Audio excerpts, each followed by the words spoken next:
কলেমার পতাকা বিক্রি করে এরকম দুইজন ভাই গ্রেপ্তার।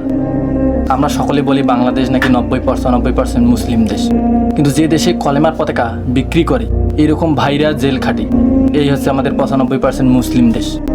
আর্জেন্টিনা, ব্রাজিল, ফ্রান্স এদের পতাকা টাঙাইলেই, এদের পতাকা যদি রাস্তায় কোথাও টাঙানো হয় কোনো হারিয়ে যায় না, কিন্তু কলেমার পতাকা টাঙাইলে একদিনের বেশি থাকে না। কলেমার পতাকা বিক্রি করে এরকম ভাইদেরকেও গ্রেপ্তার করতেছে। আমরা এই দেশকে বলি 95% মুসলিম দেশ। আমি সকল মুসলিম ভাইকে বলতে চাই, কলেমার পতাকা বিক্রি করলো এরকম ভাইদেরকে কেন গ্রেপ্তার করা হলো? এর বিরুদ্ধে সকলকে তীব্র নিন্দা করা উচিত। কেন ভাইদেরকে গ্রেপ্তার করা হলো? তারা কি কোনো অপরাধ করছে? কলেমার পতাকা বিক্রি করছে, এটা তো 95% বাংলাদেশ। কলেমার পতাকা বিক্রি করলেও যদি তাকে জেলে নিয়ে যেতে হয়, তাহলে কি করবি?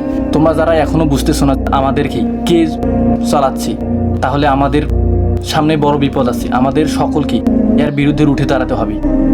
কেন কলেমার পতাকা বিক্রি করে দেখে ভাইকে যে নিয়ে যাওয়া হলো?